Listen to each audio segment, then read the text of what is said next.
Good afternoon. I'd like to welcome everyone attending the planning meeting today, especially those in the public gallery and anyone watching the meeting via the webcast. To the members of the public in the gallery, I would like to remind you that this planning meeting is being broadcast live over the internet, so there is no need for any other filming of the meeting to take place. This meeting is available to view online now and in the future. Committee members, please be aware that we are all on camera and you may be visible on screen when people around you are speaking. And please remember to speak clearly into your microphones. We welcome the Welsh language at meetings. I have had no request for people to speak Welsh today, so this meeting will be conducted in English only. Please can all mobile phones and any other noisy devices be put on silent. If there is an emergency alarm, please follow the green signs and go to the ground floor of the Civic Centre car park. Thank you. I'll now ask the officers to introduce themselves, starting with Tim, please. Thank you. Thank you, Chair. Tim James, Chief Legal Officer, advising the committee today. Rachel Beale from Democratic Services. Richard Lewis, Head of Planning. Paul Wheeldon, Group Leader, Highway Development Control. Helen Smith, Principal Planner, Development Management. Norman Jones, Team Leader, Planning. Rachel Jarrett, Chief Officer. Thank you. Right, we'll start with the agenda. Item 1, attendance and apologies. Are there any apologies, Rachel? I've received apologies from Councillor Haller, Councillor Fay-Jones, Councillor Shepherd and Councillor Waite. Thank you. Declarations of interest. Over to Tim James, please. Thank you. Thank you, Chair. A number of declarations I'm aware of, members, if I can just take you through them individually. Firstly, Councillor Gaynor James, in relation to item 5 on the agenda concerning Pontypool Park, I believe there are a couple of matters you need to declare. Firstly, a personal only interest as a member of Pontypool Community Council who were consulted on the application, but also a prejudicial interest on the basis that you effectively predetermined this application by indicating your support for it. Is that correct, Councillor James? That's correct. Thank you. That being the case, Councillor James, then when item 5 is called on the agenda, you will need to leave the chamber and remain outside. You are entitled to come in and speak to the committee at the appropriate point as the code allows that, but you will then have to go back out into the concourse and not be within the chamber. Is that okay? Thank you. Also on item 5 on the agenda, Chair, I believe you wish to declare a personal but non-prejudicial interest as a member also of Pontypool Community Council who were consulted on the application. Is that correct, Chair? That is correct. Also on item 5 on the agenda, Councillor Overton, I believe you're a member of Pontypool Community Council and would wish to declare a personal but non-prejudicial interest. Is that correct? Yes, that is correct.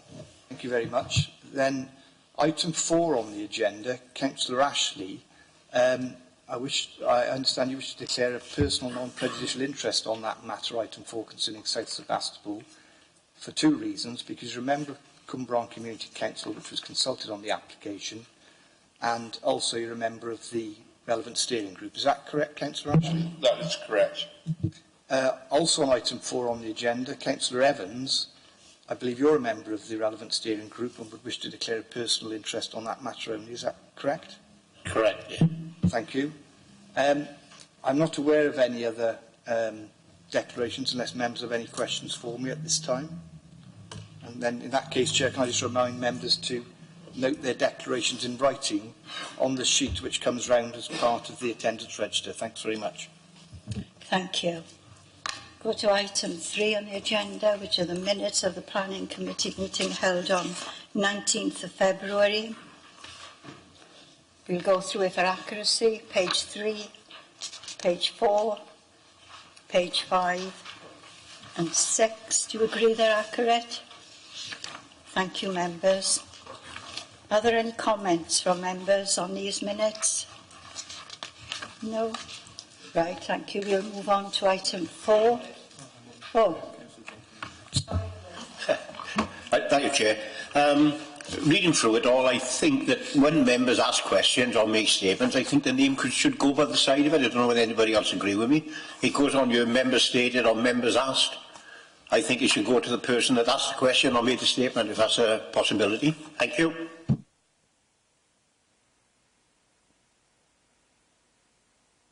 We'll go over to Tim James to have the legal side of it. Okay. Thank you. Thank you, Chair. Thank you, Councillor Jenkins. I think what we have to remember in relation to the minutes is that they're intended to be a summary of the events at the meeting, and it's not always practical to record every single comment from every single member. And what we don't want to do is get into a position where perhaps some members' names are mentioned and are attributed with comments and other members aren't, and that itself causes difficulty. So I think we have to proceed on the basis that the minutes are indeed a summary, and that it may not be practically easy for the Democratic Services officers to record every member's name. And what we have to remember, of course, is that the meetings are webcast, so there's always the opportunity for members of the public or members themselves, if they want to revisit it that way, they can see exactly who said what, so the full detail is there in any event. Thank you, Chair. Okay, thank you. Okay, Gwyn? Yeah. Item agenda 4 is application 18/P/0747 RES. And the proposal is for application for reserved matters approval, appearance, landscaping, layout and scale in respect of 143 dwellings and retail development, including associated roads and infrastructure, village core phase relating to outline planning permission 14/P/00362, and the site is South Sebastopol, village core, Cwmbran Drive, Pontnewydd, Cwmbran. Helen is going to give us a presentation on this, so over to you, Helen, please. Thank you, Chair. Yeah, the application we're considering today is a reserved matters application linked to the originally approved outline planning permission for South Sebastopol for 1,200 houses.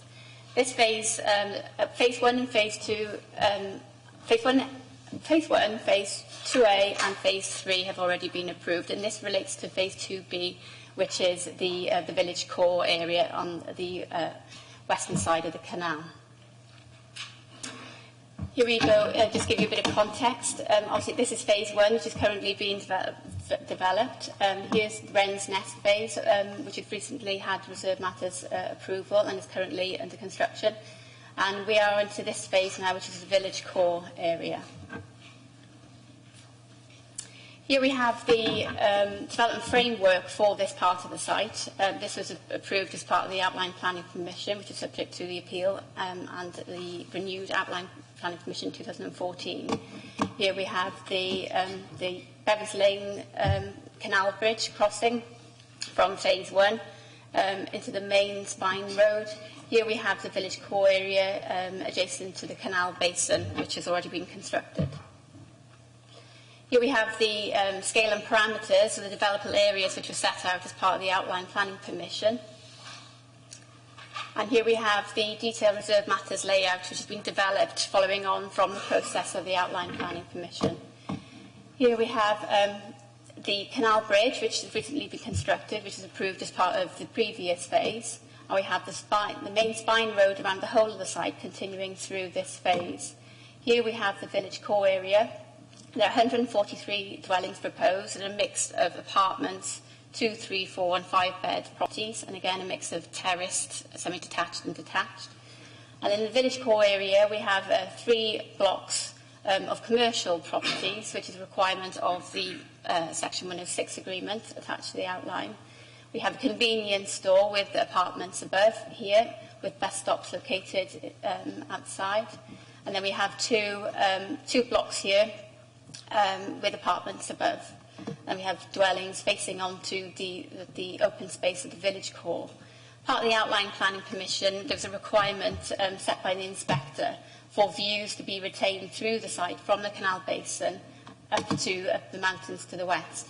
So this proposal includes this green corridor, which enhances and incorporates some existing hedgerows and some additional hedgerow planting. We have a network of green corridors and footpaths throughout the site. Here we have an area of open space, and this is the original Bevans Lane, which will be retained as a walkway and cycle route. To the south of the site, we have the wet woodland area, which is not to be developed. And then we have the canal basin here, which incorporated into the village core area. More detailed landscaping plan, comprehensive landscaping strategy is approved as part of the outline. And then the details of the reserve matters includes a fully worked up landscaping scheme. There is some planting around the canal basin when it was constructed, and then some additional planting is to be proposed to enhance the ecological corridor adjacent to the canal.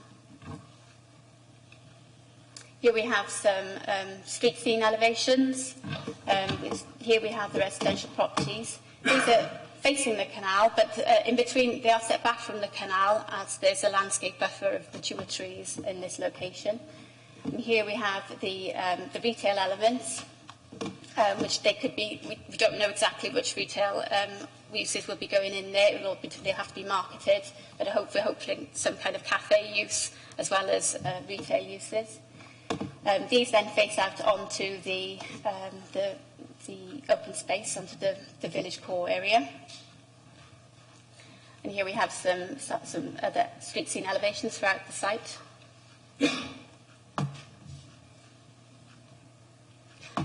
As I mentioned, the dark corridor, this plan here was subject to a requirement of the Outline Planning Permission. So all development proposals have to be in accordance with the Outline Planning Permission. This shows a dark corridor for the canal, given its ecological features. And all development has to be kept away from there, and anything on the edge would have to be subject to careful consideration in terms of its design and its lighting to ensure that ecological corridor is maintained. And here, this is also subject to the Outline Planning Permission. This is the landscaping principles for this area, showing the continuation of the existing landscaping and some additional landscaping in the area of the basin where it was removed to create the basin. Here we have some up-to-date photographs. These are the properties which are being built on the other side of the canal, which is part of the Phase 2A. They are obviously very well advanced in their construction. You can see the towpath, and then you've got the mature trees on the other side of the canal. So the properties on the other side of the canal will be behind those mature trees, but there will be a footpath in between, linking the Bevans Lane Bridge down to the canal basin. And here we have looking northwards to the recently constructed canal bridge, with the application site to the left. These are the mature trees which will be retained. And here's the views looking to the west across the basin. And the majority of the site, there are three fields interspersed with sort of hedgerows. So here's field 1. This is Bevans Lane's bridge. That will be retained as a footway and cycleway. This is looking eastwards from Bevans Lane across the site. There's more of the fields. This is looking up to the mountain. And this is the edge of the wet woodland to the south of the site. And again, these are the views from the basin up to the west to be maintained.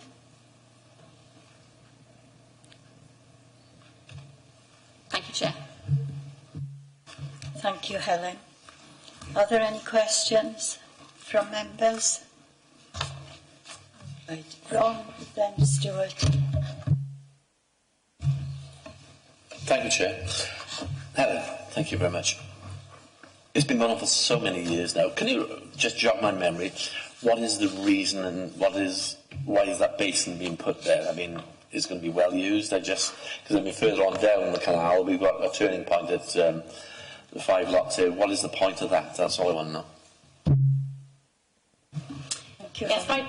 As you correctly say, it's been going on for a long, long time, and right from the very beginning, the strategy for the whole site, for the 1,200 houses, was to create a sustainable settlement, and part of that was to create a village core area and enhance and utilise the existing features of the canal. So a canal basin was proposed to encourage canal users and also to encourage canal users to stop and to use the new facilities to integrate the development. So to create a feature not just for the residents, but for this very well used ecological feature that we have in Torfaen. So, you know, many people have walked up there, and it's very, very well used towpath. So it's encouraging, you know, it's to provide additional facilities for existing residents as well as proposed residents. Just one more last question. I mean, we've seen some photographs there where everybody's walking up another canal bank and the houses are right on the canal bank. It's not a question, actually, it's just a comment. All the residents going to be buying these houses, they realise Torfaen don't have any rodent control anymore? They don't have any rodent control anymore. What we call our four-legged friends living on the side of the canal bank, that's all. Is it a question? Not a question. Stuart. I just realised something else. I should have been at a meeting of the Modern Breck Canal Association. I'm also a member of that. For purposes of this, I suspect I ought to declare that as well. None prejudicial. Yes, Councillor Ashley, yes, you wish to declare a personal non-prejudicial interest on this matter also, then on that basis, you're a member of the Canal Board, is that right? Yeah, I'm both a member of the Torfaen Canal Interest Group. Right. I put both of those down. Righto. Make Yeah, a note of I'll put both of those down. But I also would like to speak on this matter as well, if I may, Chair. The observation I wrote down here is what measures do we have in place on the green infrastructure, which, look at this phase here, has got a considerable amount of it if we look. Bearing in mind some of the problems that we had in the other phases, and this bit's got a lot of them, and I'm going back to the thing that happened to certain species mitigation and other things that happened and the complaints that we've had of it in my ward and I suspect the Chair's ward as well. I would like to be comforted, I think is the word, and footpaths is the other bit. I know the developers tried their best, but in some respects, we need to be sure that what's said in this application is actively monitored. I've noted that word down. And I know they're selling a place here on the basis that we've actually got a very nice area here. Having said, as we said before, we went through a couple of years of this. I want to make sure this is all in place, to be honest. I don't want the glowworms again. It's appalling. And I don't, and we don't have many measures other than active management and these various creatures. Having been through the whole thing before about it, I want to know what our officers have got in place, because I know you guys have been trying your best on this. I want to make sure that what we see in this application is what we get, to be quite honest. Because if this goes, any of the trees, any of the hedgerows go, we can't put them back again. Can you tell me what arrangements we've got in place that actively monitor this, that we don't get anything taken out that we can't put back again? I agree with you about the glowworms. Yeah. I think that was a tragedy. But and, you know, in all honesty, this looks great, but if it's transgressed, our mitigations on it are not much. This I've learnt this much being on this planning committee. And these guys developing, they know that as well, because they're selling this green dream on this bit. I know that they know that as well. right, over to you, Helen. Thank you, Chair. In terms of making sure the developers, provide or deliver what they're proposing, obviously we do have enforcement powers. Obviously we do have limited resources, but we do try and make sure that the developers do carry out and everything in accordance with approved plans. Obviously there's a lot of scrutiny with this application as well, so we do often get complaints and we do investigate at that time. yes, sometimes if things are taken out, you know, and we're not informed about it at you know, that very time, then it's difficult for us. You know, by the time we get to the site, it's gone. But what we do then is we liaise with the developers to get mitigation measures. So for example, for the glowworms, what we did then, we asked them to resurvey the site at the right time of the year, which they did last year. They've only very recently come back in with the results of those surveys, and they make some recommendations about how to, what mitigation measures they're going to do to encourage further glowworms to repopulate part of the site, and that is by the method of managing certain grasslands in the site, elsewhere on the site. So, you know, we have also got the environmental steering group, but it's accepted that that hasn't been met for quite some time. So this is something I will bring up with the developers, and that is a very useful facility for us to raise issues, not just us, but also Friends of the Earth and councillors and community members. So I will contact the developers and get those started going again. And as part of as the development progresses, you know, any issues, you know, we do obviously address. Yes. I mean, obviously, in terms of the quality of the landscape, it is part of the selling point of this. Obviously, you've got water quality, you've got what they're doing there on the canal as well. I mean, we're well aware of that as local members, and also the local groups are. We need to what have we got in place to actively monitor all of that? The main thing, we haven't got a dedicated officer, obviously, monitoring the site due to resources and for our enforcement team. But, you know, and unfortunately we are reactive in those circumstances, but we do have a close relationship with the developers. So as soon as we get, you know, any inkling of any issues on the site, we do get in touch with them straight away. So, you know, in terms of that relationship, that is more interactive than, you know, on a site that's, you know, developed and the developers go. Developers are on the site for a long time to come, so it's in their interest, obviously, to work closely with us as well. And again, as I said, it's the environmental steering group, which is key to engaging, you know, other members of the community. So I will ensure that these are started up again. Thank you, Helen. Jason next. Thank you, Chair. I think this is a really attractive site. My question relates to the bridges. Do I see one or two new bridges? My question then is on the design of those bridges. Does it allow for barges or just water to pass underneath? And also, who's responsible for the maintenance of those bridges as they age, ensuring its structural integrity is maintained? Thank you.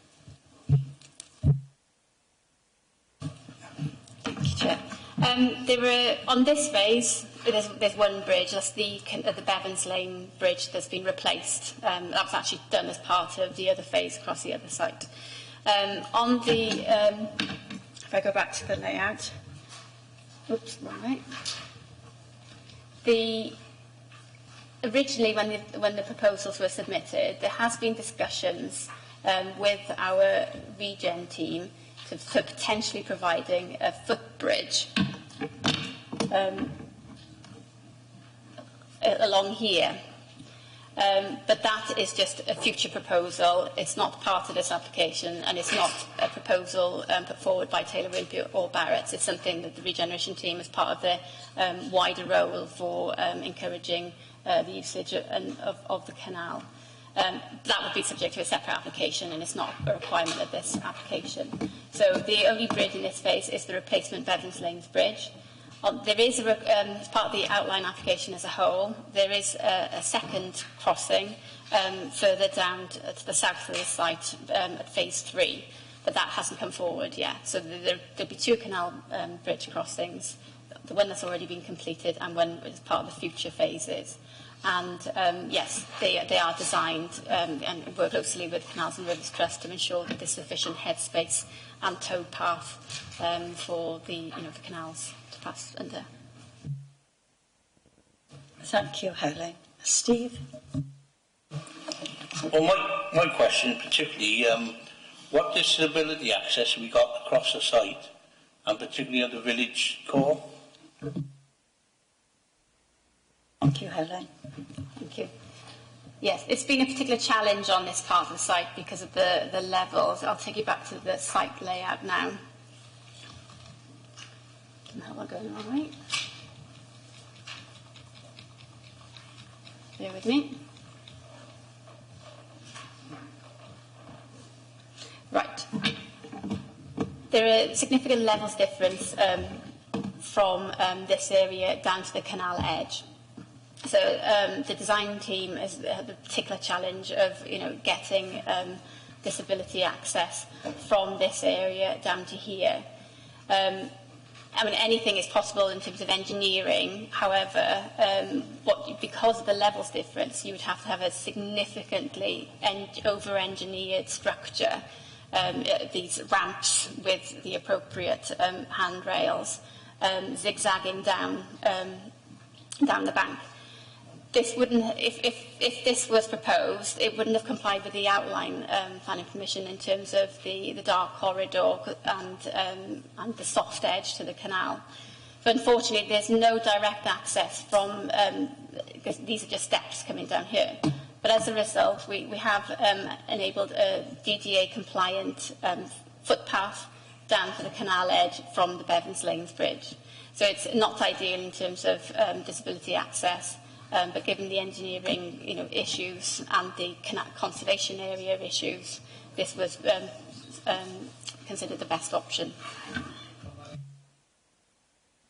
Looking at your proposal you're saying there, that would really disadvantage the people with disabilities. Mm.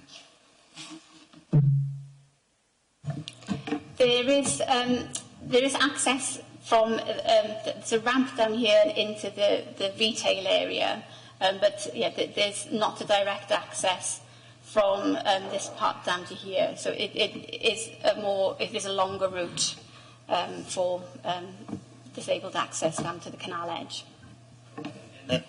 Being disabled, do you want the shortest route possible, not the longest? Right, Stuart, you want to come in? The significance of what Steve was saying about the disability, but the other point about, I'm paraphrasing what I'm reading here, about the edging the village core with the dark core. My understanding of the dark core, ecology point of view, is that you maintain the canal as a dark core because obviously ecology on it. If you start putting street lamps and housing onto that dark core, you dissuade the sort of ecology that's in there. I think it's glowworms and all the other stuff that's living in there. You have to maintain that, obviously, as an ecological route, because that's what that canal forms. The more housing you've got on there, that's the reason why that's important. How are we maintaining that? Because from what I've seen of the other part of the development, it's very much on the edge of the canal, and this bit is going to be edging the other side of it. So how are we maintaining that? As part of the outline and planning permission, there was a condition requiring a street lighting strategy to ensure that these dark corridors are maintained as dark corridors. We haven't had one submitted as part of this phase because obviously they have to develop the design to complete the strategy.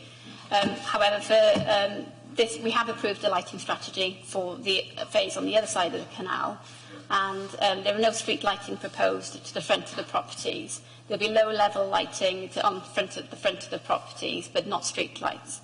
The canal bridge. Obviously, there's going to have to be some lighting, but the information they submitted showed us that the type of lighting that they were using in that location lowered the levels to an acceptable level, and at that point our ecologists had no objection at that point. So we'll be doing the same thing on this phase. We'll be ensuring that any sort of development fronting onto the canal will have either no lighting or very low level lighting to ensure that the dark corridor is maintained. And the good thing with this development is that again, similarly to the other side of the development, the houses are facing the canal, and the roadways, where they have to have street lighting, you know, to adoptable standards, they're at the rear of the properties. So that would ensure that the dark corridor is maintained. Quickly coming back, would the wood area that you're talking about, would that be dark as well?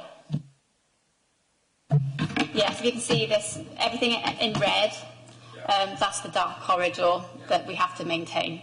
So the woodland here, there is a roadway, not on this plan obviously, but there is a roadway in front of it, but it's of sufficient distance away to ensure that any street lighting can be designed and directed so that there's no light spill onto that area.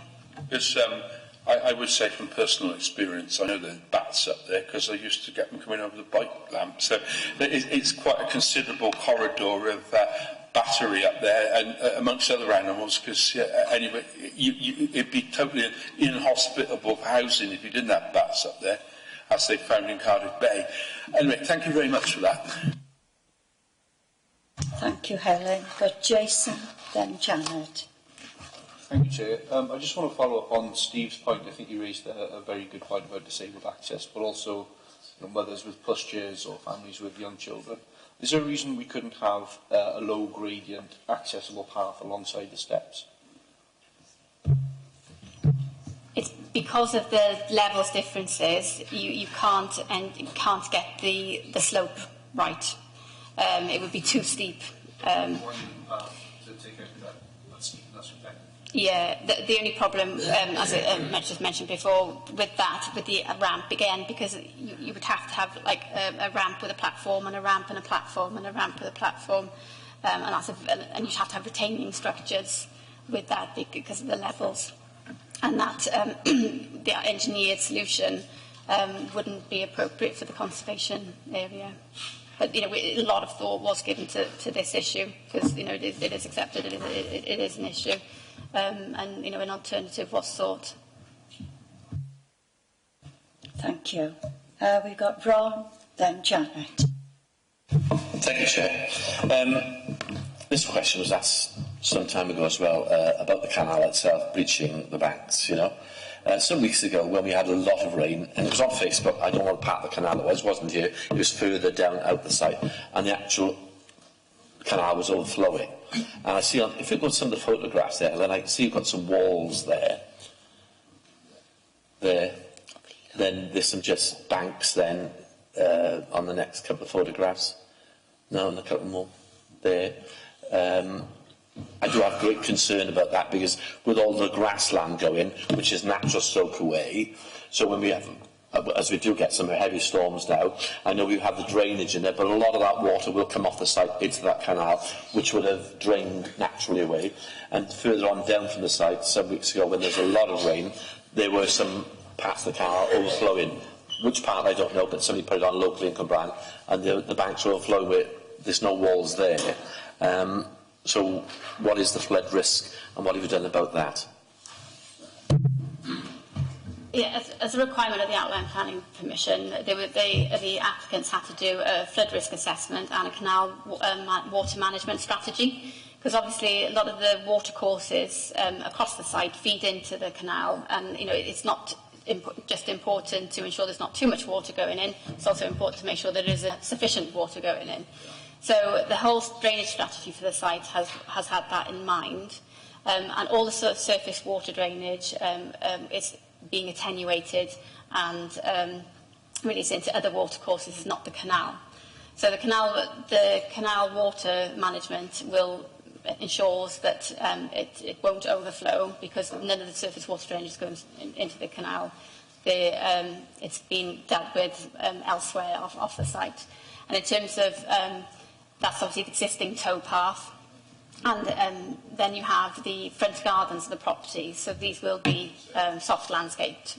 So there will be no water runoff from those areas. And anything from the hard surfaces from the elsewhere of the site is going to be drained through the approved drainage strategy.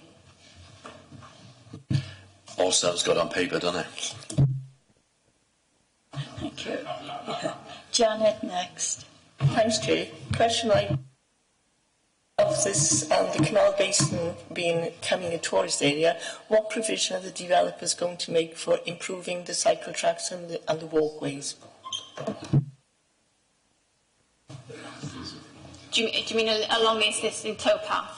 The existing towpath is maintained by through this part of the canal anyway, by the council.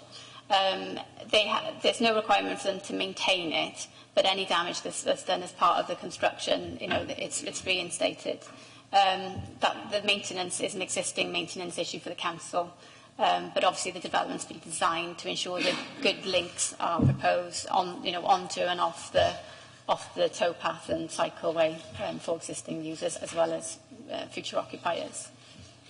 And then my concern was if any parts of the towpath were damaged, are the developers going to, accept responsibility for improving it? Or, That would be a land ownership issue between the developers and the council as landowner. But I'm sure, they do offer, if there are damage as a direct result of their construction, then it is generally rectified. Right. Stuart next. I was resisting going here, to be quite honest. Thanks, Ron, for bringing the SUDS question up. The current problem of the canal at the moment, if I remember rightly, is we haven't got enough water on the canal, and we've got too much water coming down over the SUDS thing. I'm not going to go there because I'm not the expert on this. Mark Strickland is in the council. But the problem with the canal at the moment, if you sit in any of the canal meetings, is they're actually getting enough water in the thing, because past 5 Locks, which is in my ward, it's a remainder canal, so it's not expected to have a lot of water in it.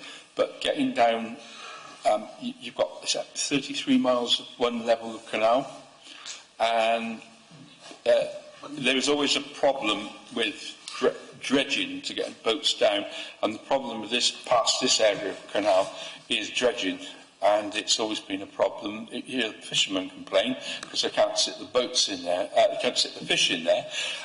We've got other people complaining about, and this business about whether or not it's going to breach or not. Well, it's Canal and River Trust up as far as the Crown Bridge, as far as I remember. Past that is us. And management of this bit of canal, are we going to actually get some of the 106 money to improve the canal for us? Because it's an obvious thing to do. I wonder about it.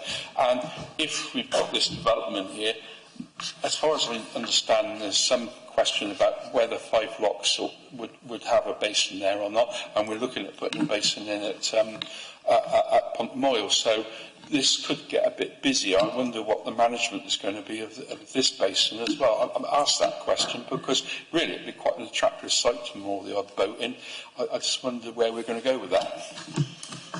It's an auxiliary question, that is, but if it gets popular, I know that, but it's worth asking because this development should make boats a lot more popular down here. Is it appropriate for you to answer that? I can, some of it, The developers have already undertaken quite a significant amount of works along the canal to improve it in terms of the structure, in terms of the bank, the edgings of the bank. And they've also done some dredging as well. So that is obviously going to improve the navigability of the canal. But obviously just in the section that runs through the development site. Beyond there then is for others to maintain and manage and improve. But obviously our regeneration team working on lots of schemes in that area to hopefully improve it and connect them all up together, and hopefully this will be an integral part of that scheme. Thank you, Helen. Gwyn, next. Thank you, Elliot. Reading through all this and everything up on there, right? What provision has been made for these school children, and how do you know how many school children are going to be there and what ages are they going to be there? Because with all the schools being closed over the last few years, is there enough school places to accommodate them? Originally, when the site was first proposed long time ago, there was meant to be a school on the site. But as these plans progress, this is going back to 2001, now, as the plans progress, the Education Authority decided that the most appropriate form of education contribution were financial contributions for improvements to schools surrounding the site, rather than having a new purpose-built school within the site. So, as part of the Outline Planning Permission, Section 106 negotiated, in lieu of a school on site, I haven't got the figures, could have been £6 million education contribution for school improvements throughout the site. This has been secured as part of the Section 106 agreement, and the payments made in instalments for a certain number of every occupation of a certain number of houses. So obviously that they'll have the monies to improve existing schools to cope with the new children generated by this development. In terms of how many children the development will generate, this is done by a calculation that we use from our Section 106 planning obligations, supplementary planning guidance. It's quite technical. It depends on number of houses, and it's split into primary age children and secondary age children. So that formula is used based on the number of houses proposed, and then what's happened then, looked at the capacity of existing schools and how much those capacities need to increase to accommodate those children. So this has been considered and secured, all part of the Outline Planning Permission. Yeah, surely that, I know you're estimating things like that, but, they reckon Labour was going to win the last election, but they didn't. You know what I mean? I just can't see that you can, unless you've got excess places there now, you've estimated how many children are going to be there. How do you know you're going to get it right? What if there's too many children on the site? You haven't got enough school places to put them. When this is an education subject, really. Did you want to come in, Richard? Yeah, just this. Thing, you've got to accommodate the people who's in the planning, haven't you? Absolutely, and that's something that we've been looking at since the development started. Helen mentioned the supplementary planning guidance. These are standards that we operate on all developments. It is guesswork, we can't be absolutely sure, but they are tried and tested based on evidence before, and we rely on the Education Department as well to give us those numbers. So that's already been done as part of previous permissions. And as I say, there's quite a big, substantial contribution that's been made towards those education places. Beyond that, there's nothing more that we can really do.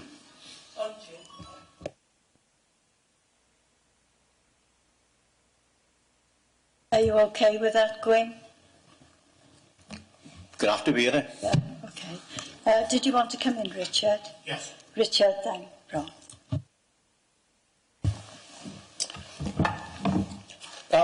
Stuart mentioned the Pontymower Basin. I don't quite know the ward boundary, but that is widely considered to be a New Inn facility, even if it might just fall outside New Inn.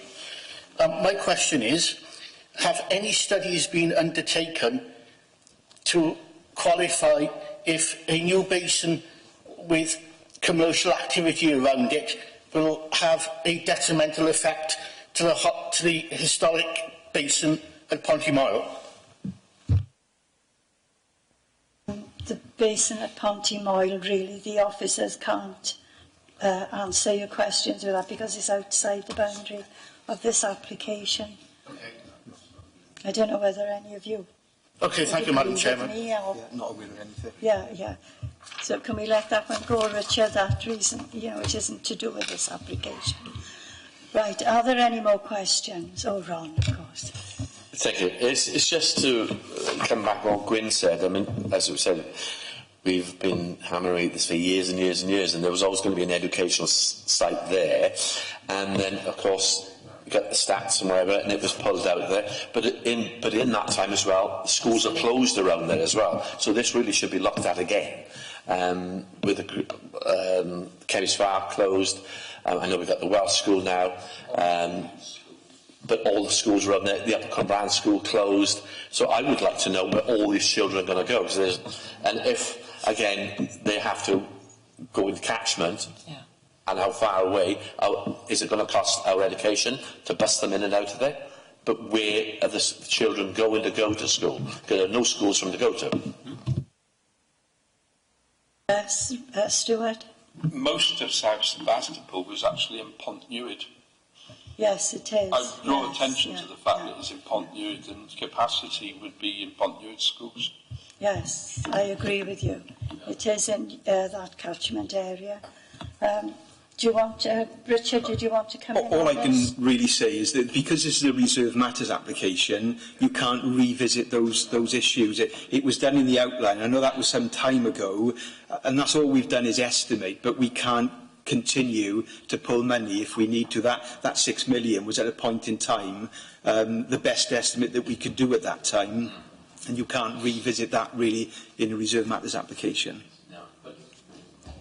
I was just getting what Gwyn said. I mean, I know, and I've got worries where those children are going to go, because when it was all done, the schools are around there. Now they've gone, but you've got to look at it in the future. And I just hope the people that are going to buy these houses realise where the nearest school is. I take the point, sir. Yeah. Right, if there are no more questions, anybody want to make a proposal? Stuart? To make a proposal.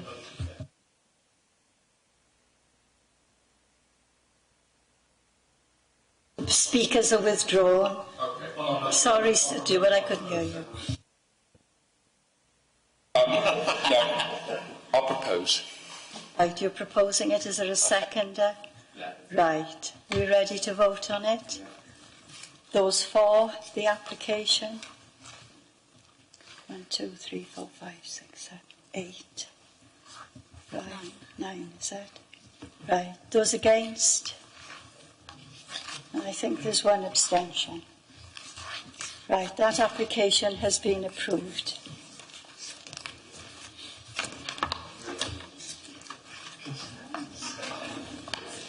Right, we go on to agenda item 5, which is 19/P/0078/FUL. The proposal is for the enclosure of the existing North Terrace pitch and main spectator stand with fencing, maximum height 2.4 metres, including pedestrian and vehicle access gates, along the refurbishment of the stands and ancillary features,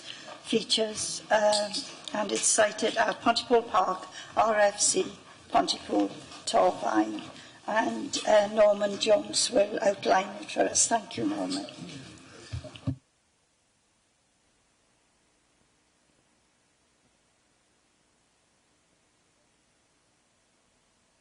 Thank you. This proposal concerns the obviously Pontypool Park, which I would point out is a Grade 2 star registered historic park. There were some comments received from an objector which weren't included in the report, and apologies for that, but just outline these. The comments state that the mesh fence is like a prison, would destroy the beauty of the park. The park being transferred to the council was transferred to the council for the benefit of the community. There's claim council officials proposing to change covenant in favour of the rugby club, and the public are not involved in that decision. The consultation for disposal questions that in terms of the validity. And in terms of antisocial behaviour, this could be dealt with by temporary fencing along the front of the stand, and the objector states that the club would not leave the park. It's too expensive to develop a new ground anywhere else. Also, since the publication of the report, we've received further information from the police crime prevention officer which relates to antisocial behaviour. In terms of details of antisocial behaviour and indeed criminal behaviour within the park. The period refers to a 6-month period from September last year through to February. And as you can see, there's numerous instances of antisocial behaviour, criminal behaviour, all within the park, not necessarily within the rugby ground, but within the park vicinity. And within the last 2 years, there's been specific incidents in relation to children on the roof stand, damaging chairs in the stand, and also fire. So that is obviously a point for members to consider in their deliberation. In terms of the proposal, and members, there was a site visit in relation to the proposal, and members walked the site. And before I go any further, if I can show members what the proposed mesh fence would look like, and this was displayed at the site visit.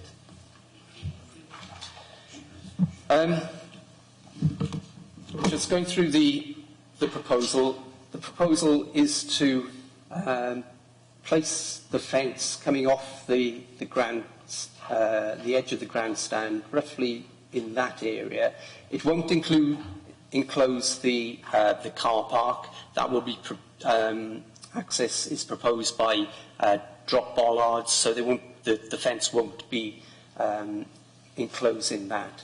It then rises up the bank to go around the perimeter on the outside of the perimeter walkway, and then up the bank to the top of the terrace, and along the top of the terrace, adjacent to the footpath which runs from around the bandstand, and then this footpath leads on up to the lakes. The area, the application includes the land above the footpath, the banking, where it's proposed to undertake landscaping. It's also proposed to undertake landscaping within the rising area of the embankment as the fence is proposed to rise up, and with the aim of softening the impact. The proposal also includes refurbishment of the stand, enclosing the stand on both ends, and also relocation or a new scoreboard to be relocated within the park, the ground perimeter. It currently sits outside the fence perimeter, and other things, new perspex dugouts are proposed. That is the proposal. It's 2.4 metre weld, 2.4 metre high weld mesh fence. In terms of, it's all proposed to develop the fence to fall with the gradient on the banking, so it would be flat for most of the perimeter, but where it goes up the banking, it will follow, the top will follow the gradient, and you members will see that we are proposing a condition in terms of further agreement for the detail of that. That hasn't been as yet worked out. In terms of, there's also proposals for a gate feature at one of the entrances, and again we would condition that for further agreement. In terms of the top of the embankment, the top of the terracing, it is proposed to fix the fence adjacent to the back of the footpath, or the back of the top step of the terrace. And these are artists' impressions of the proposal. The the refurbishment of the stand, enclosure of each end to make it more weatherproof for spectators, drop bollards. The club are proposing resurfacing. The fence would go up to the perimeter of the current ground. This is a proposed view with the proposed player dugout shelters, some landscaping along the embankment. That's a view of the stand. Looking across the pitch, and outside the pitch, and that's a view from the embankment. This, for those members who haven't been to the park recently, that's the southern end of the stand, and I think, you know, in terms of need of refurbishment.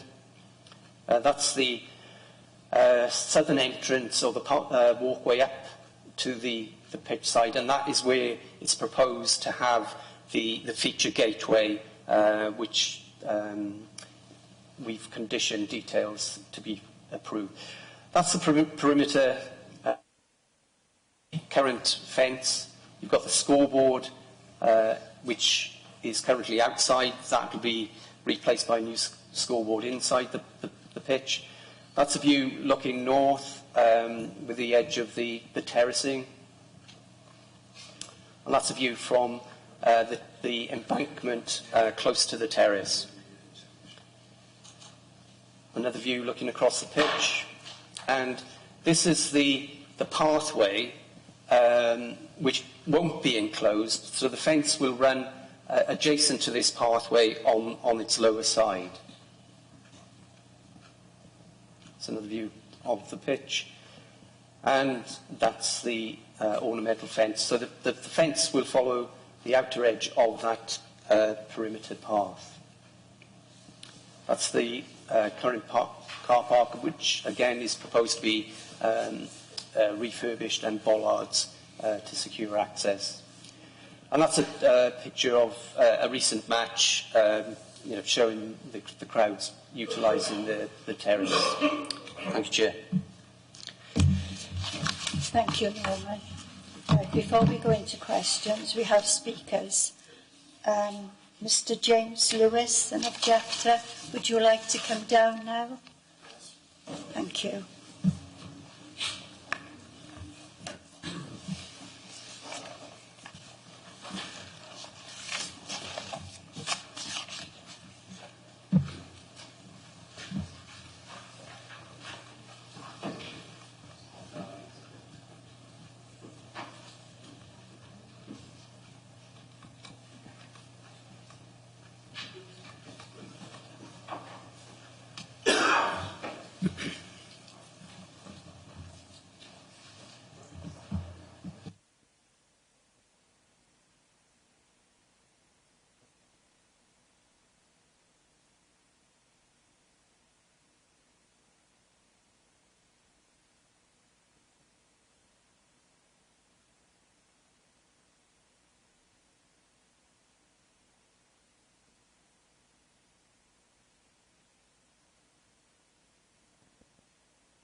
That's okay.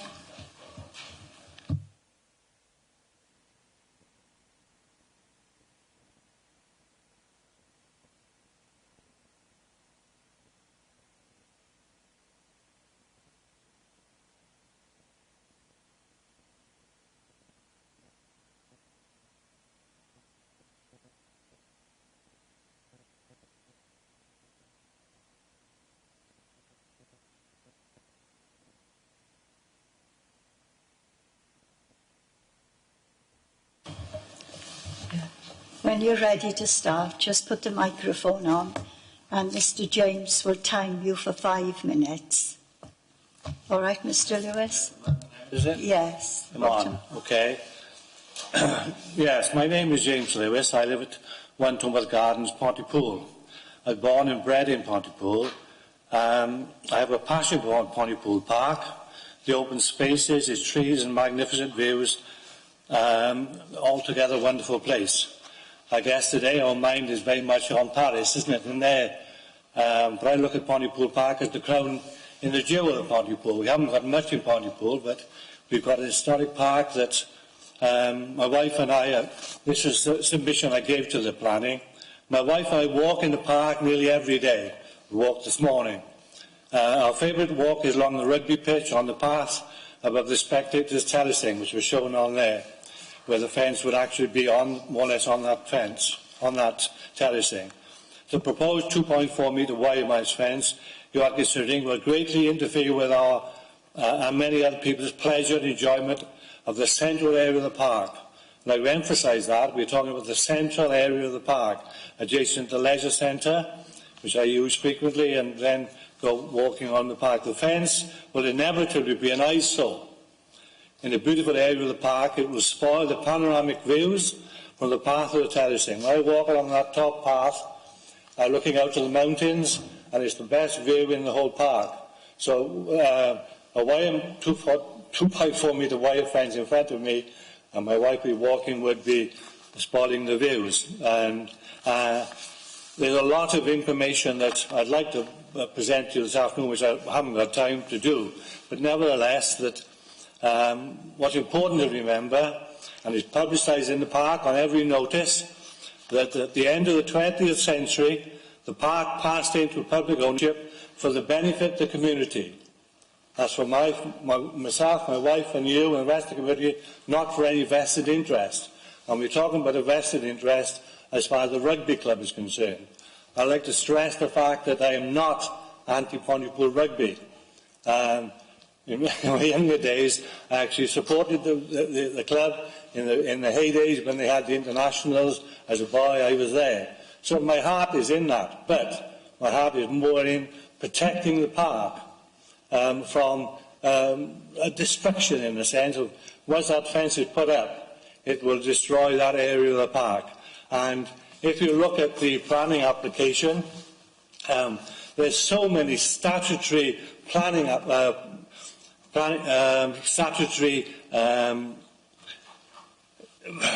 what can I say, statutory limitations on what you can do where's my track of thought, I'm sorry, but in a historic park. If you look in there on page after page, and I could present you with page after page of where the planning authorities, as far as the statutory regulations are concerned, their job is to preserve and enhance and to conserve that historic park. 2 more minutes, Mr. Lewis. Right, and Cardew itself are not happy with the fence that's been presented. The office of the council are not happy. They're saying that the fence should be of a different nature, but the rugby club have been asked to look at changing the fence, but they have said no. Unless we get what we want, we will leave the park. Now, this is all about the threat of leaving the park. And on that presentation there before, that Pontypool Rugby Club would never leave Pontypool Park because it's the most magnificent facility in Wales as far as rugby is concerned, and they could never afford. It would be prohibitive for them to get a new ground, car parking facilities, etc., etc. So it's a threat that should be dismissed. And if you look at page on this report here, it's saying, despite modification, both Cardew and I can't say the word, officer, are of the opinion that the style of fencing is not in keeping with the registered park. So the planning is going against Cardew. The planning is going against the conservation officer. I don't understand it, how they could actually ignore what they've been told by statutory organisations. And just one final point, on the last page, 53, it talks about landscaping. The landscaping, if you look at it, is a laugh. The landscaping, they're presenting 8 trees above the fence, which will have no effect at all. You have the path, you have the fence, the path and the trees. The trees will have no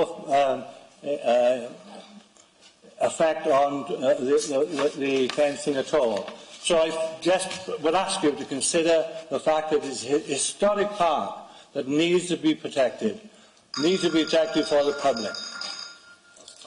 Yes, I'd like another half an hour, and I've got a file here that would actually present the facts, but there we are. I'm limited. I'm sorry. Thank you very much indeed. Thank you, Mr. Lewis. The next speaker is Councillor Gaynor James, the ward councillor. You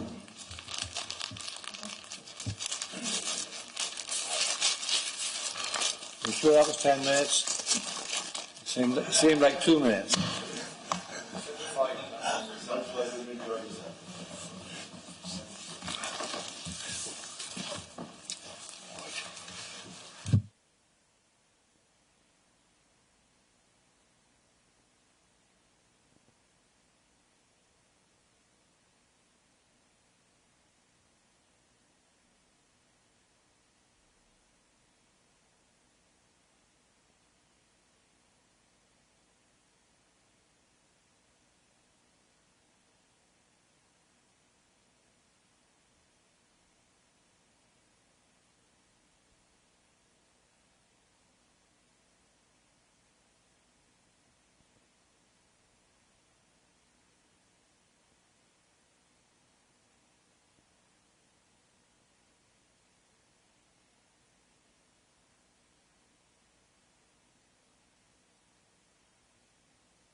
Could you wait for Mr. Lewis to get back in the gallery? Thank you.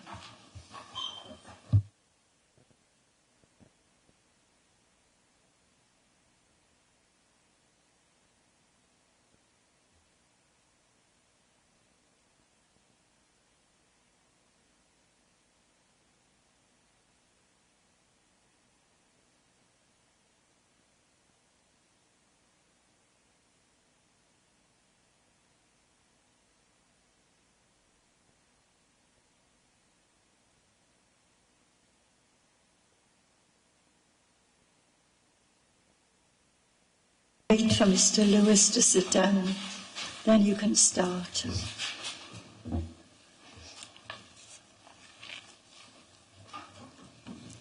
Yeah, you can start now. Thank you, Councillor. I don't need to go into the history of Pontypool Park, where I'm sure you already know, but I will say that Pontypool Rugby put, and with its famous front row, put Pontypool on the map. They were spoke about not just on the lips of people of the UK, but all over the world. Now, we're here today about the fencing, and why do we need fencing up at the rugby club? The antisocial behaviour is absolutely horrendous, and it's dangerous.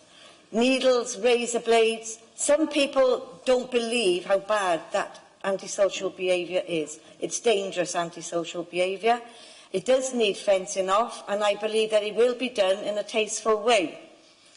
Now, if the club left Pontypool, what we will be left with an empty stand, which will get into disrepair.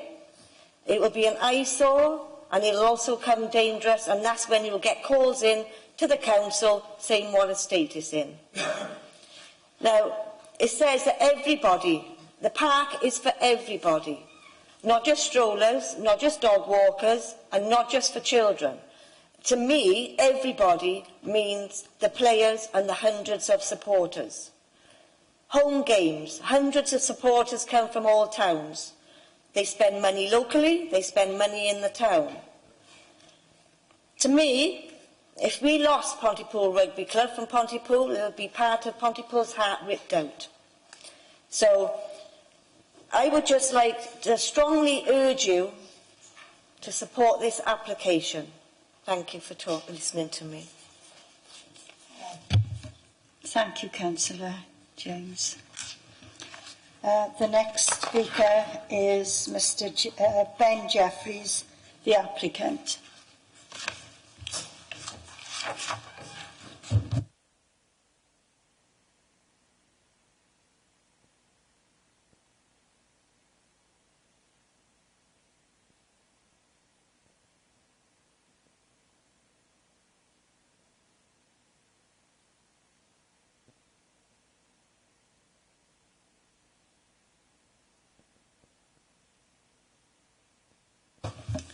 Mr Jeffries, if you'd like to put the microphone on, and Mr James will time you for 5 minutes. Thank you, Chair. Thank you also to all of the members, firstly, for approving the urgent strategy launched by the leader last July. I think without that intervention, without that support, we certainly wouldn't be sat here today. I'd also like to thank Mr Lewis. Although we have profound differences of opinion on this matter, your passion for the park is evident, and I think that has to be welcomed, and it's appreciated by myself. I think the one point I think I'd really like to just make today is that this scheme is not designed to keep everybody else out. It's not designed purely to look after the club's interests. It's designed to look after everybody's interests. Those of you who have visited the site will have seen just how dilapidated the venue is. And anybody who attends the site on training nights or in evenings will see a lot of evidence of antisocial behaviour, vandalism, used condoms regularly are found by our volunteers, blades and needles driven into tri-lines with the obvious intention of harming our players. Not just our players, but I think it's really important to stress that we now have a lot of children use the facility.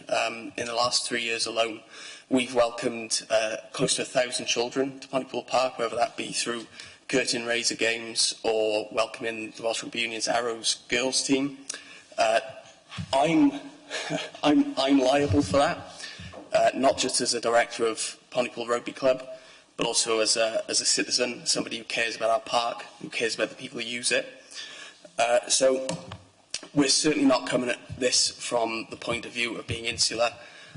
And I think we all saw the response to when we took the very regrettable decision to leave Pontypool Park last year, just what a detrimental impact that had, I think, on our reputation, on the council's reputation and the town's reputation. And I'm certainly not here to threaten anybody with a consequence of us leaving. That's the reality. If this does not get approved today, we are leaving, and I say that with a heavy heart. I said it with a heavy heart, with tears in my eyes in July last year.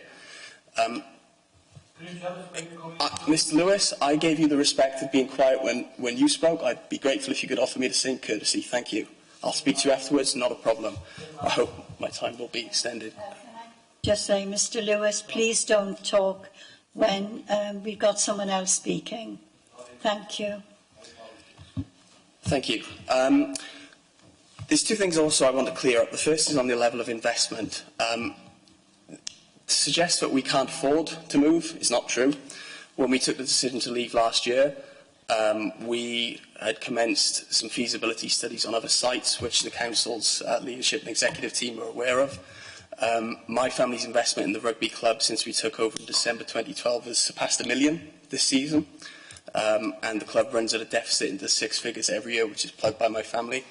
The reason we want to do this is because we are an ambitious club. We're a club that's proud of where we're from.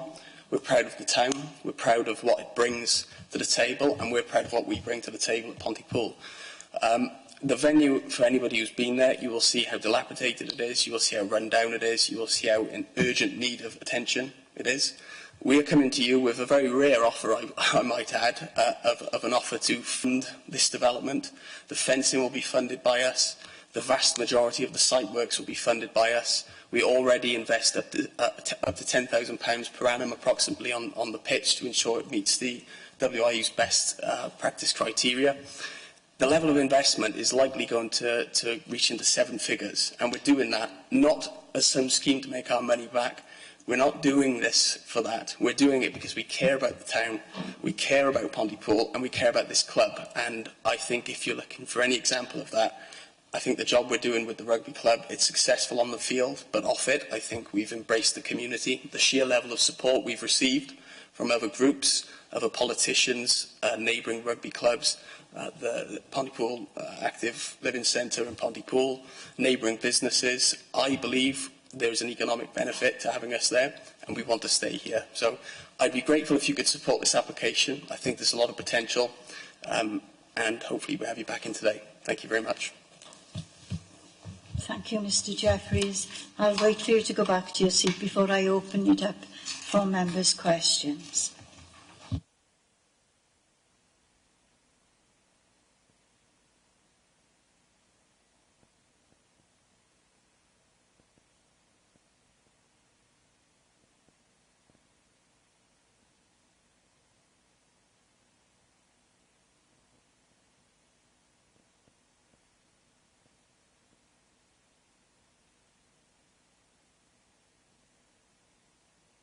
Right, first on the list is Ron.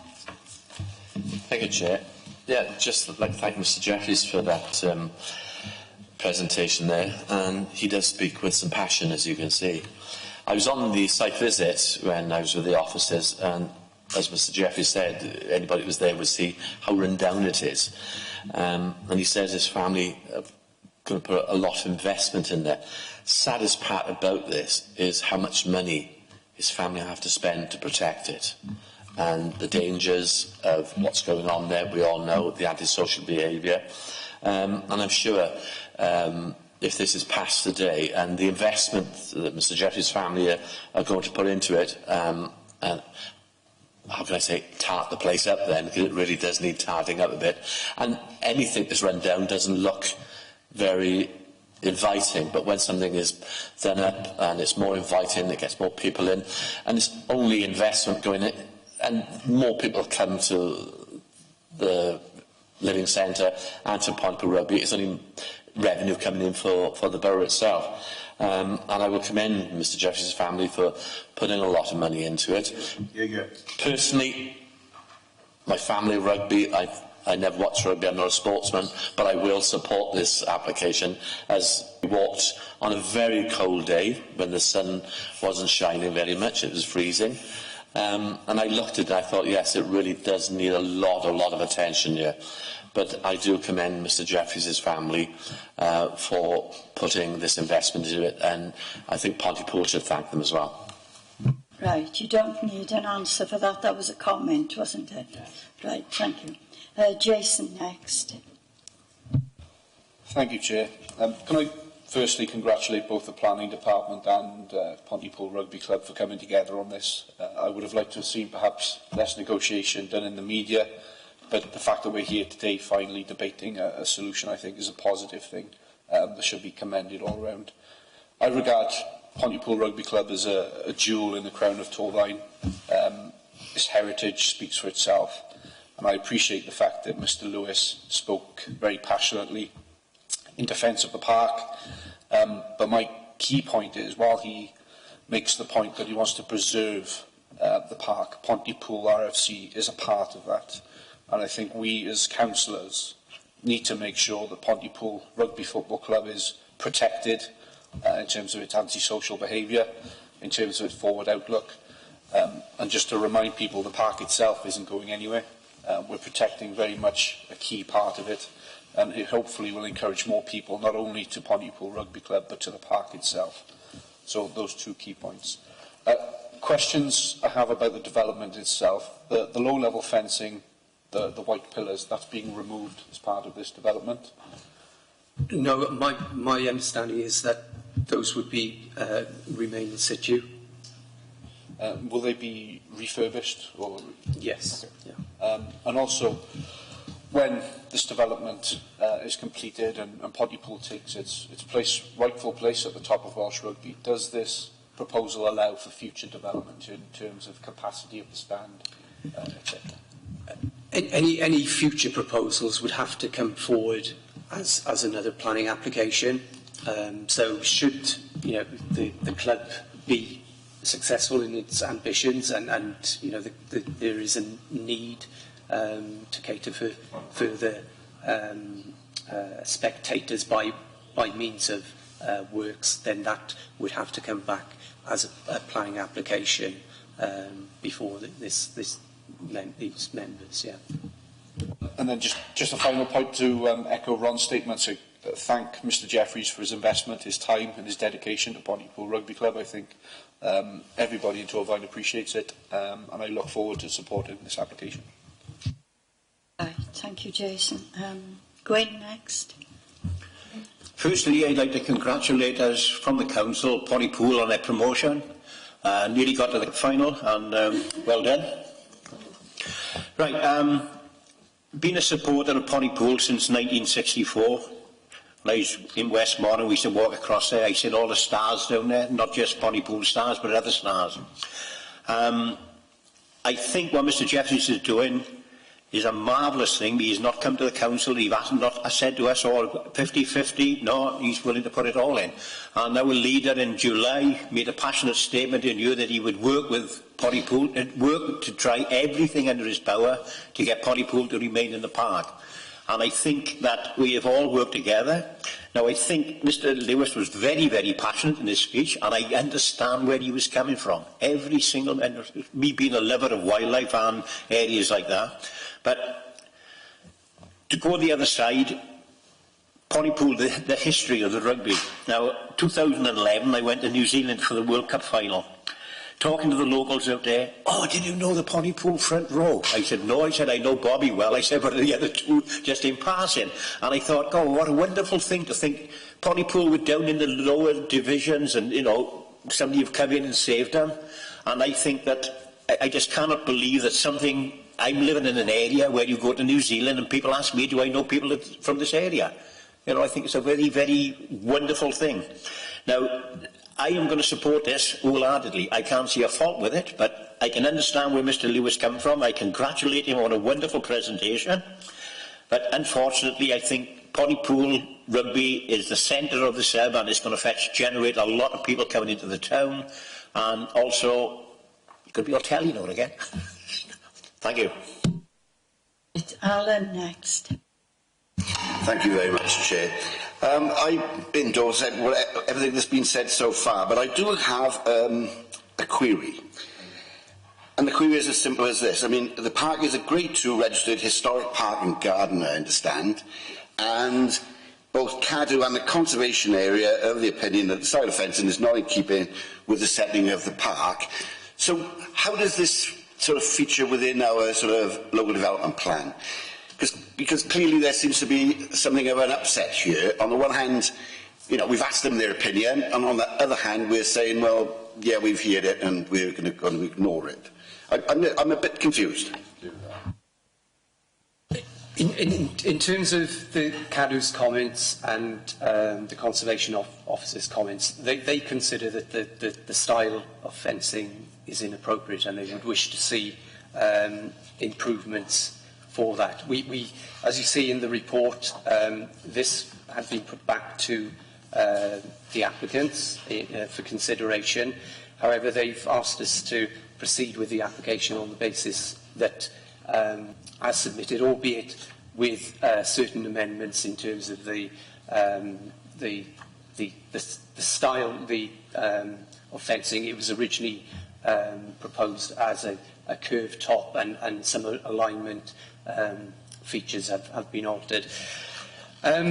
We've considered that the objections against the national policy and what's in the LDP, and you are right, you know, in terms of the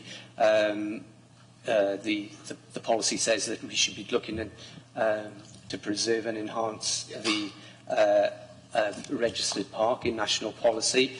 However, that has to be viewed against the material considerations, and in terms of the material considerations, clearly the rugby club are proposing to invest in the ground. This is integral to that investment. So we've balanced that up, and we've considered the social and cultural importance of the rugby club to the town. And on balance, we've come in favour of a recommendation for approval. Do you want to come back in, Alan? Yes, please, Chair. Thanks. It just seems to me that everybody would be happy if an extra about an extra 27,000, so that the design of the fence was modified. I think everybody would be happy. I mean, I don't have any objections to this area being fenced off. Because we've all had antisocial behaviour in our ward. We're all aware of the difficulties in eradicating it. But I do think, we've got a responsibility for generations to come, and we can all be passionate about the rugby club, which we are, but we need to consider wider issues as well, and I think for the sake of £27,000, I can't support this. I would have to abstain. Thank you. Thank you, Alan. Stuart, you want to come in? Yeah, I maybe got a slightly different view. I'm not particularly a rugby fan, although I do to Wales. But what I would say is I've stood around this park in various events, which normally actually involve this stand. I've done the Pontypool Horse Show, which was on this particular site, and I've done the Jazz Festival. And as a structure, as a place, it is pretty impossible. Having stewarded that ground, I can see why you need a fence around it, to be quite honest. Yeah. And it's interesting reading the solutions, as it were, and that's what interests me, because we walked round it the other day, and I see your solutions probably pretty reasonable. I don't particularly like gating things, and certainly not in historical parks, but I must admit in favour of what you're suggesting there. My only reservation is a historical park, and I'm wondering what Cadw was suggested. I mean, as a practical solution, it looks reasonable. My only problem is the business. It is a park, it is a garden, and maybe you are suggesting softening it up, as it were. And I'm on record as not liking security fences around police stations. So, but it does suggest to me that softening it up, planting, and all the other stuff that we're looking at, I can see what the planning department suggesting is not unreasonable. Maybe planting and stuff like that might be other bits. And what you're suggesting with a stand, which is not, having looked at it the other day, is not a particularly pleasant structure. It's asbestos, isn't it, if I remember rightly, and stuff like that. And what Jason brought up about the, which I was sort of going to bring up, the hard things that look like seaside bollards. They don't seem particularly brilliant around there, because I wonder about people bashing into those when they're playing rugby. It does worry me. It is what it is. It's a sports ground in the middle of a park, and as such, it's not unreasonable to have a security fence around it. No. Bearing the amount of vandalism that goes on there, and if you've ever been in an event, that it happens when you're doing the event. It certainly happened when we were doing the horse show down there. You've got people, and it's not unreasonable to have security around it. I certainly will be supporting this, because I can't see the practicalities of having a sports ground in there. It's a practical thing, it's a suggestion. And I don't know why Cadw take that view on it, because you could, fencing off a sports ground in this day and age is not an unreasonable thing. It's not gating something, you can't use it. It is a sports ground, and as such, it's not unreasonable. Could you make some comments on how maybe practical planting softening might soften that fence a bit more? Because that, to me, you see, stuff like that might mitigate it a bit more and might meet the objections by Cadw. The fence has been designed so that you can see through it, so you won't. It won't form a solid mass, although at an oblique angle it will look solid. So in terms of the position rising up the embankment to the top of the terrace, that was seen by us as probably the most sensitive area where it will have the most significant impact. When it's adjacent to the top of the terrace there, it's viewed very much against the back of the embankment, which rises fairly steeply behind it. So we'll be looking at the detail of that planting to see how that can be softened. There is a condition requiring further agreement of the planting, and we would look for that to be implemented concurrently with the erection of the fence. Would as we've talked about other places around, would the colour of the fence and the merging you know, because that's another consideration we did look elsewhere. If it's a sort of that green or black or whatever, would that actually mitigate against any of this at all? The proposal is for a green mesh fence, and our landscape officer, if you look at the comments in relation to what is said there in the first sentence, the choice of mesh fencing is accepted visually as a view predominantly in front of trees and grass banking. That's on page 44. And so we haven't got any issues in terms of the actual colour of the fence, and we think that's appropriate. Right, we've got Jason and then Steve. Yeah, thank you, Chair. We've looked at this so far with a view to ensuring that people don't get in, but obviously we've got a large concentration of up to a few thousand people, I suppose, in there at any one time. Does the design allow for rapid evacuation of those people to allow them to get out during any kind of emergency event? As I understand it at the moment, it's only the stand and the terracing at the front of the stand which is covered by a sports licence certificate.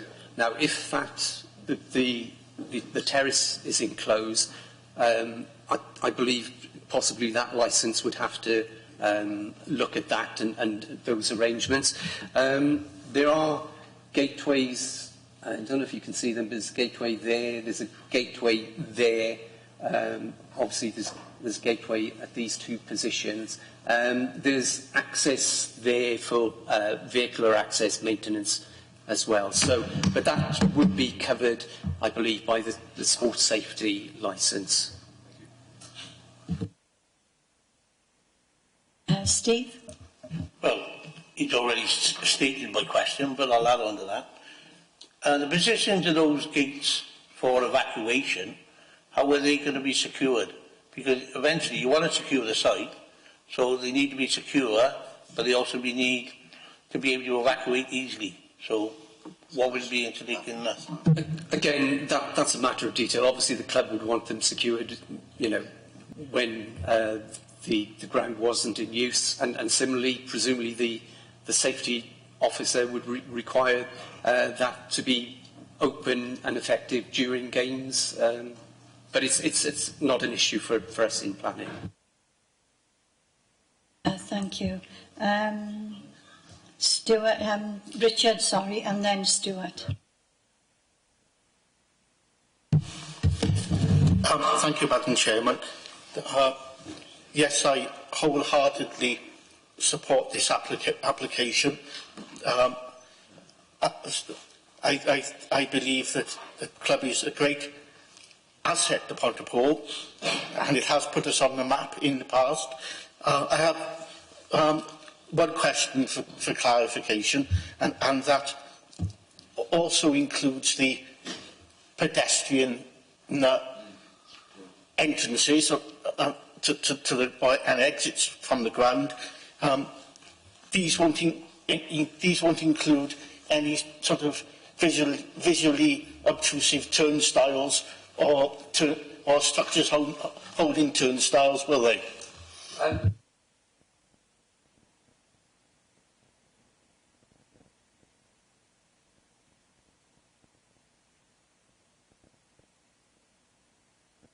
Apologies. One of the suggestions that was made was to make some of the entrances features in themselves, and that the applicants have responded to that by showing a proposed entrance gate and feature, which I think that is supposed to be, you know, the club logo. That's still to be worked out. So there will be, you know, a facility and infrastructure within the entrances to facilitate, you know, spectator entrance, and as you would expect at a professional sports ground. So there will be those facilities.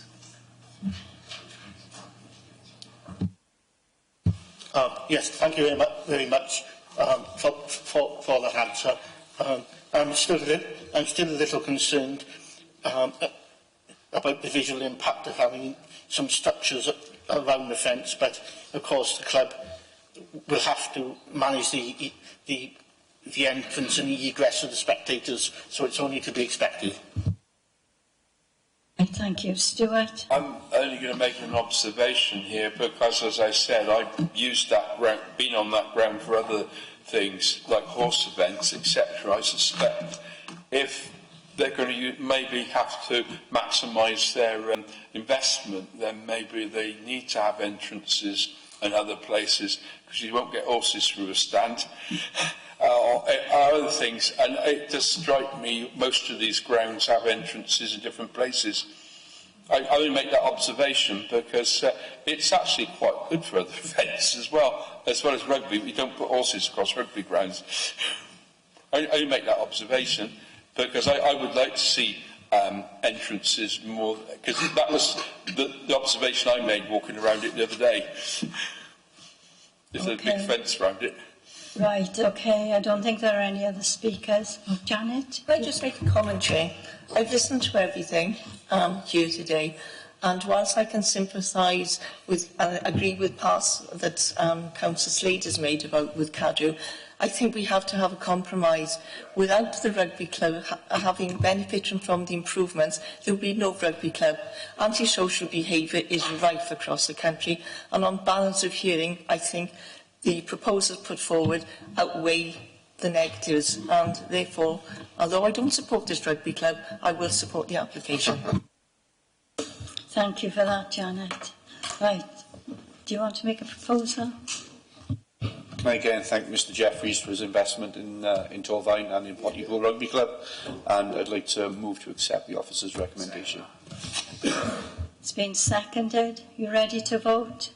Those for the application? 1, 2, 3, 4, 5, 6, 7, 4. Those against? And abstentions, I assume. 2 abstentions, yes. This application has been approved. Thank you for your attendance. That concludes the meeting for today. Thank you.